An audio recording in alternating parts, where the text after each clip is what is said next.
Welcome to another episode of In the Hearts of Men podcast, where we explore the inner world and inner workings of men and humans in general.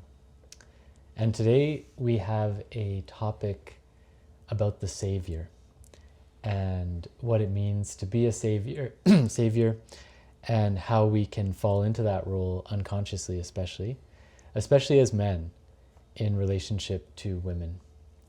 And that archetype of the knight in shining armor to come in and kind of save a woman from her own story. And often women subconsciously crave this and desire it. However, it generally doesn't bode well. It doesn't usually serve either party. And it can create some codependencies and dysfunctions that don't really serve and don't empower. It's not a truly empowered place to move from as a man, and it certainly doesn't empower women in their life.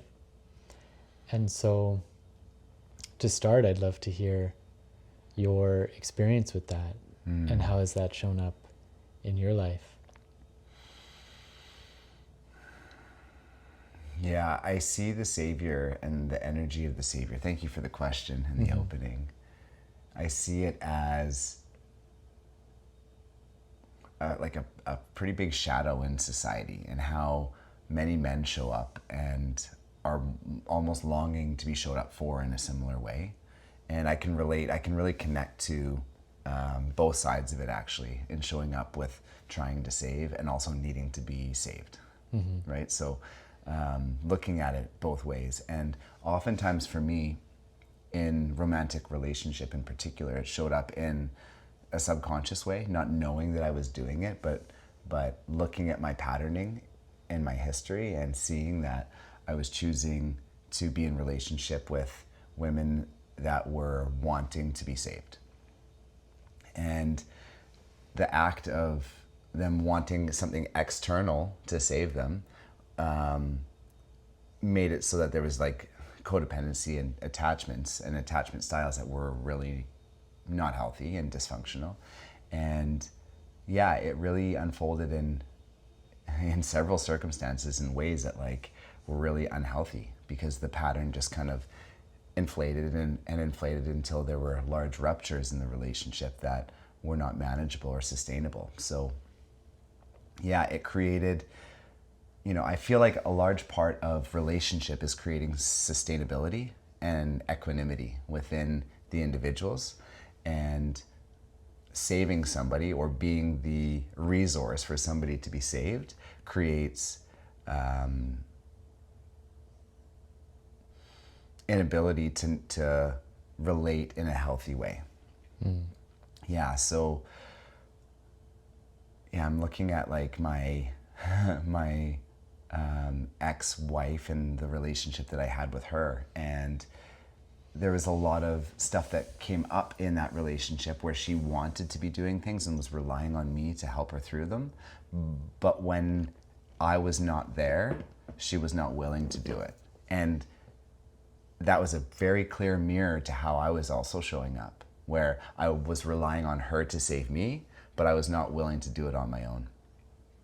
And I think that's the biggest part of navigating the savior energy, is saving yourself, right? Like really coming back home to the self and realizing that nobody is here to save you. You can hear beautiful reflections and you can allow in what you choose. But at the end of the day, you're here to navigate it on your own, in your own inner, outer world, and do that inner work.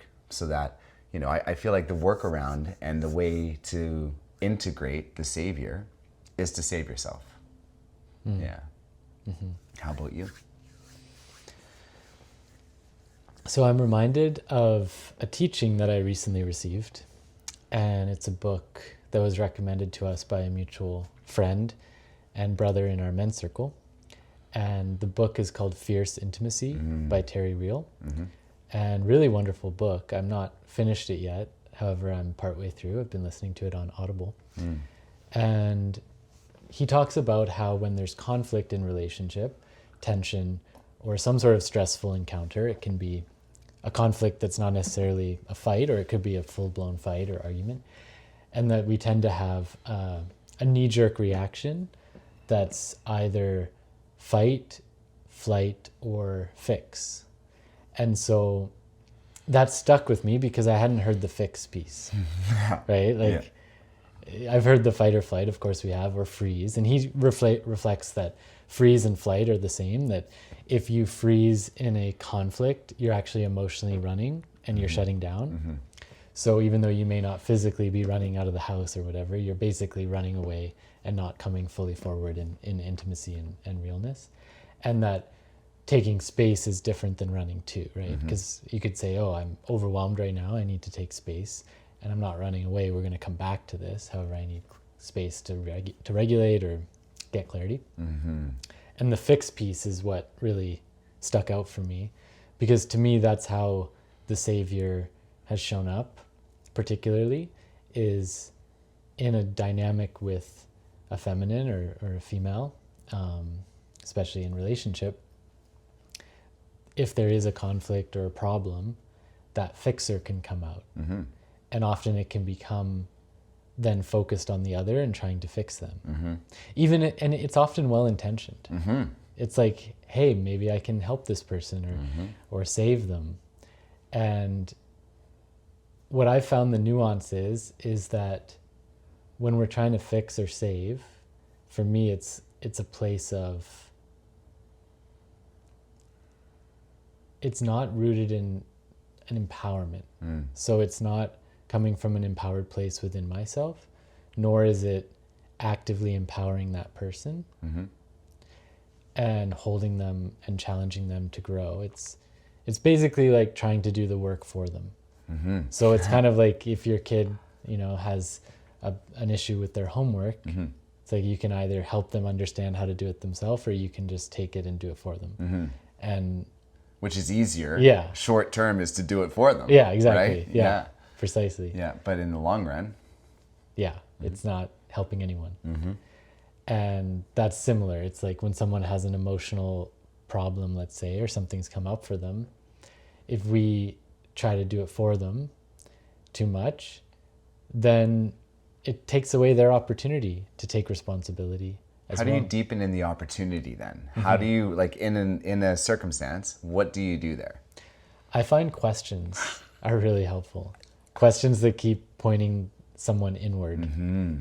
Questions that can be gentle if needed, or penetrative and intense and strong and really like driving them to the truth. And trying to keep the questions not too pointed, not trying to just like, because you can ask a question that's very much like pointing them to a certain outcome, or you can keep them general. And I find there's a balance, because sometimes we can see with clarity where someone is blind within themselves, and then we can ask questions that are a bit more pointed to help guide them there without it being so overt. So open-ended questions.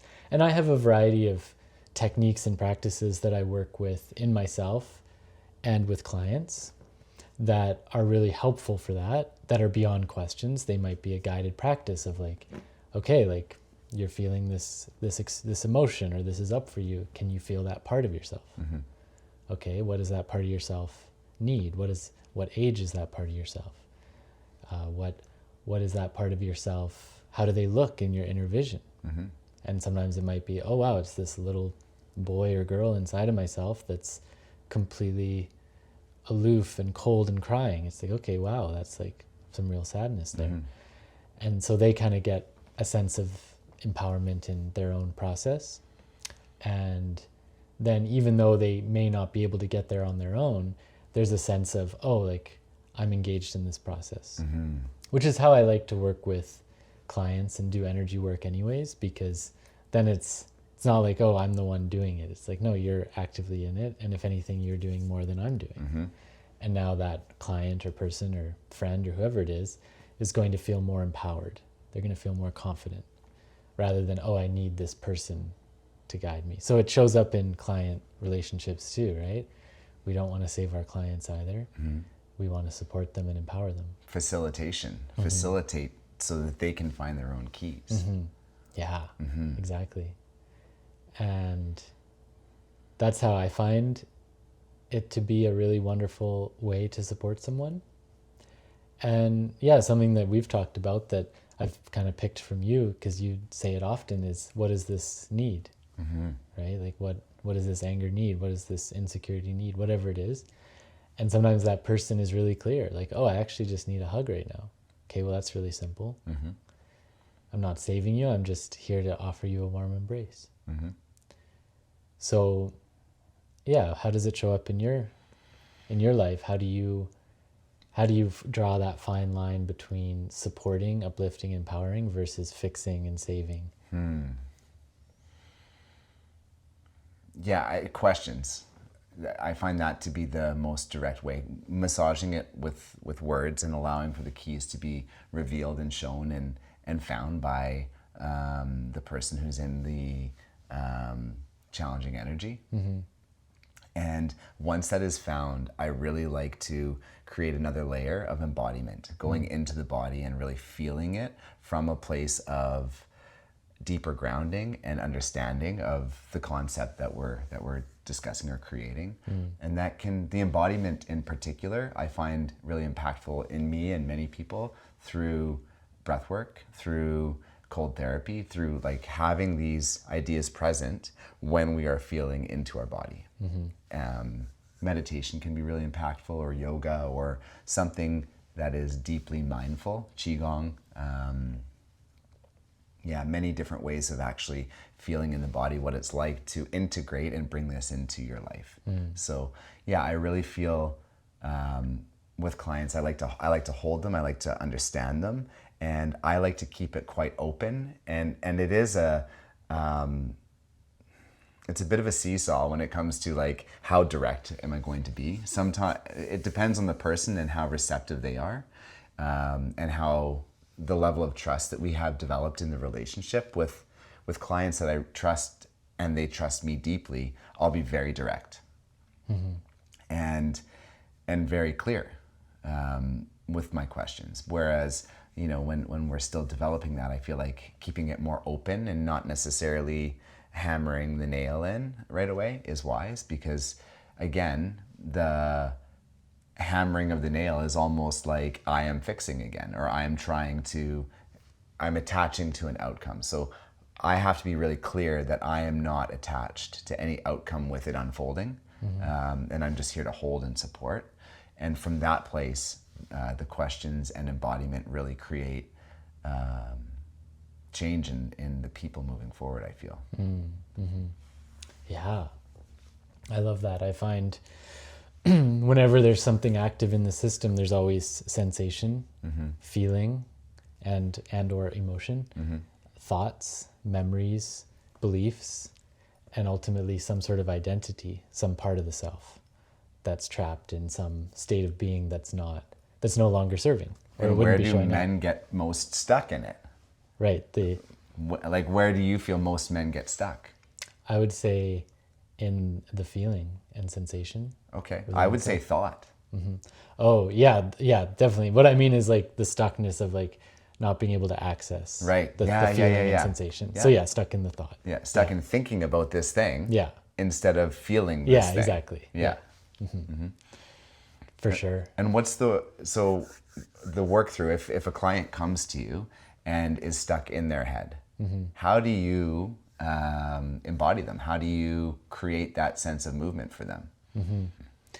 Yeah, for me, it's always about guiding inward. So it's a process that depends on the person and their capacity to experience their inner self. So if they're stuck in the mind and they're not able to go inward, then we need to approach it from more question, rational intellect kind of energy until they sink into a space of deeper receptivity, which can take a long time for someone. Generally, the people I work with have more capacity to tune into subtleties. So then it's a matter of like, okay, like, would you be willing to close your eyes and take a few deep breaths and just let go of your mind for a moment and feel your heart? And what do you feel? And then sometimes it's like, well, I feel nothing. It's like, okay, well, that's still you're experiencing something. Or I feel tension, or I feel joy, or okay, what do you feel in in your lower belly, in your solar plexus. So tracking it, helping them track it. And then I may intuitively in that moment track something like, oh, I can literally feel in you. Like my experience of this person is I may feel their solar plexus is blocked. But I don't always just come right out and say that, because I want to leave it up to them to discern for themselves, and also be open to what may be alive for them. Like that's what I'm tracking, but I don't know the truth of this person's experience totally. So I try to keep it like that. And then, so yeah, breath, inquiry, helping them feel their body, and using visualization, very helpful as well, to track it through either visualization or feeling, sensation, one of those two. And most people favor one or the other, and usually they play on each other too. So for me, I'm more of a feeling person, so I sense things. So when I go inward, the visualization, usually the feeling precedes the visualization for me. Some people, the visualization precedes the feeling. So then they may see something and then a feeling arises. So I just work with what's alive for that person. That's beautiful. Yeah, I find there's a little part that I want to add to that, or my experience in it that can be really beautiful when guiding clients. And that is hearing the story in its entirety and then stopping the loop. So, because oftentimes when we're caught in our mind, we'll just go round and around and around in circles. And stopping it. So hearing it fully and then stopping that, and then connecting that to a place of the same energy that has happened in their past. So going back to, a year ago, a week ago, a day ago, when something similar happened that created a similar sensation in the body. And going back to that. So removing the story from what they're currently feeling and attaching or traveling to a place where they have felt it in the past always lessens the energy that they feel towards the story that's happening now. So that's a way to drop into the body a little bit deeper as well. And I love what you shared with tracking and connecting to the body and the different parts of the body that energy may be stuck, and intuitively guiding and asking questions there. It's a big part of it.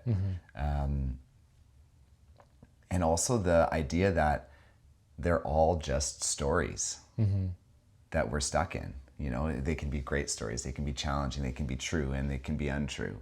But all of the mind is just playing out stories, And often it's anxiety because the story is in the future, or depression if the story is in the past. But bringing it back to, what do we have? We don't have the future. We don't have the past. All we have is this moment now, and then it's gone, and then there's another one, Yeah, and to add on what you said, which I enjoy, your reference of the past to kind of help track the energy. And something I love to do is like, when was the first time you experienced this? When was the first time you remember experiencing this? And often it's like sometime in the first 7 years of someone's life. Like, oh yeah, the first time I felt this anxiety or depression or charge or loop, I was 5. Oh, well, what was that? What was happening? And like, oh, my dad got really angry. It's like, okay, well, and then we have kind of the seed of that, and we can go straight to the root and seed, and then doing inner child work or doing energy work with that aspect then can clear the whole timeline. And it can be quite profound. It can be quite profound to go back to the root and create a new story, a new narrative, a new perspective. And find compassion for the dad. Yeah. Right? Totally. And I think that's a big part of it. It's like, can you soften the judgment and the energy you have towards your dad showing up angry? Right? Yeah. It's like that can create a softening in the energy now. And just going back and forth, it can be really, that oscillation is profound. Yeah. And something that can be powerful too, that I like to play with, especially as we build rapport with someone, is like going between hatred and compassion. Like, can you feel how much you hate your dad in this memory, or how hurt you were, or how afraid you were? And can you fully feel that? Now, can you feel it from now, where you can have a more perspective of compassion, love, and forgiveness? And going between the two, because now we have choice. Now it's like, we have the choice. Do I want to hold on to the story of I hate my dad, or whatever it might be? Or I have compassion and forgiveness, not to excuse poor behavior, just to free myself. Yeah. And I found 99% of the time, if not 100% of the time, when we have that choice between something very negative or positive, the human being always gravitates to the positive. So it might take a moment. However, if we massage it enough, we always want that. That's where we want to Freedom. reside. Yeah. But our ego structure that keeps us safe is always focusing on the negative. Yeah. Right? So it's a matter of noticing and witnessing that and reframing it time and time again. Right? Yeah. And learning to do this with ourselves. Yeah. Like, these are the practices. Everything we're talking about is what I do with myself too. And it's how I save myself, so to speak. Yeah. Save myself from myself, ultimately. Yeah. And something, just to tie it back to that savior energy, something that I've found is like one of the reasons the savior can be quite unhealthy is because it perceives someone as being disempowered, therefore victim to their experience or circumstance. Broken. It perceives the other person to be broken when, people are in challenging circumstances, but nobody's broken. We're all whole. Yeah. Yeah, totally. It's like when we perceive ourselves as, rather than broken or anything of that nature, simply a part of ourselves that is coming up, that's asking for love and presence and integration. And it may be showing up as like a lot of anger or a lot of fear or a lot of powerlessness. Yeah. And yeah, one of our friends, Dane, he talks about it. Then this has always stuck with me, is like when those negative things arise, he's like, what if that's your power trying to come back to you? That's a question he asks his clients, and I've worked with him, and he's supported me in those ways too. Because it is. Yeah. It is the power trying to come back. That energy that you feel when something shows up in a way that is challenging is your power returning. Yeah. Yeah. Exactly. But we don't want to act from that fire. No. Right? We want to approach it with understanding and compassion and still know that that's a truth that has to be spoken from a good place. Yeah. Yeah. And so in that, we can then soften our judgment resistance and trying to control that negative energy that's coming up. It's a flipping of like also not being victim to a negative experience within ourselves. Take our power back from that too. So in that, I found that when we're stuck in disempowerment or wounding or the perception of being broken, not that we are, just the misperception of it, is I found there's always a separation from God, soul, consciousness. So from my experience, our most whole inherent self is a place of truth within oneself. Call it spirit, soul, consciousness, God. And the aspects of the self that need to be saved, for lack of a better term, or desire to be saved, are the ones that have forgotten and kind of like branched off from the wholeness. Similar to how like a cancer cell no longer is working with the wholeness of the body. It's kind of working on its own, just doing its own thing, being separate. That there's parts of the psyche that are operating in that way that then can create chaos or negativity or suffering.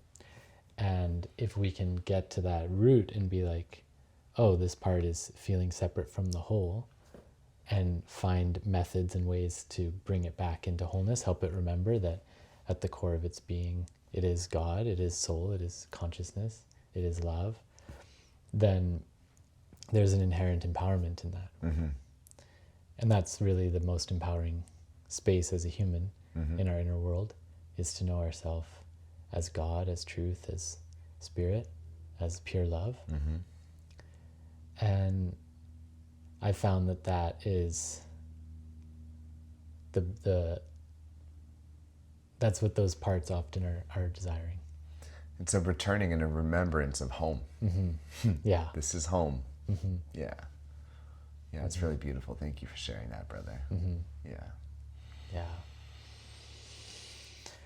And so do you have any other threads you want to share or tie up before we close our episode today?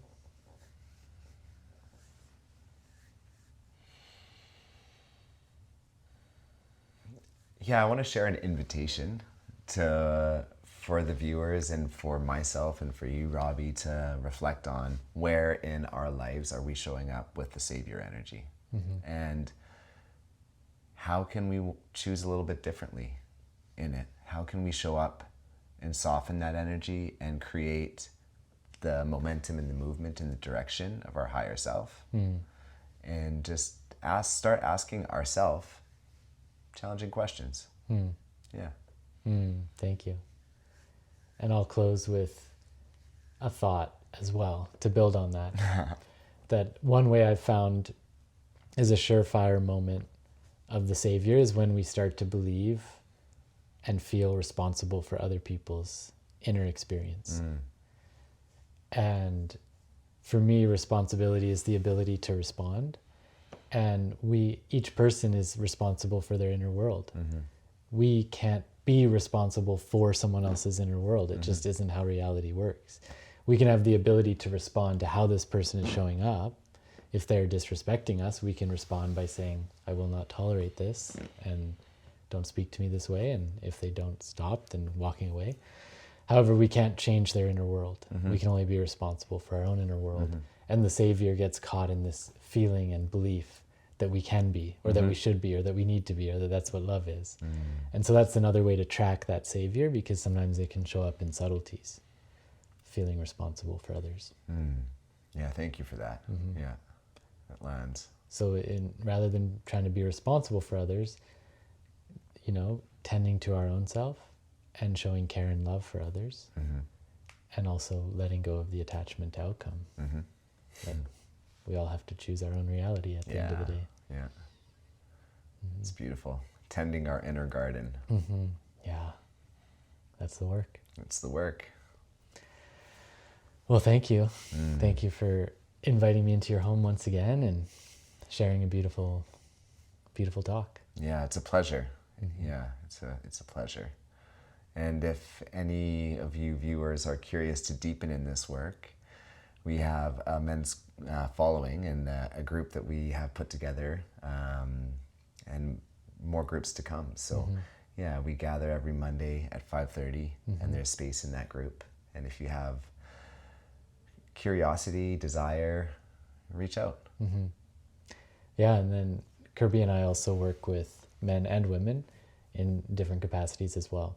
So our collaboration right now has been focused on men. However, we also work privately with all humans. So feel free to reach out if you want to be in touch with Kirby. I'm happy to pass along his contact information, and leave us a comment, send us a message. We'd love to hear from you. And how does the Savior show up in your life, and how do you navigate it? So until next time, thank you, everyone. Have a beautiful week. Thank you.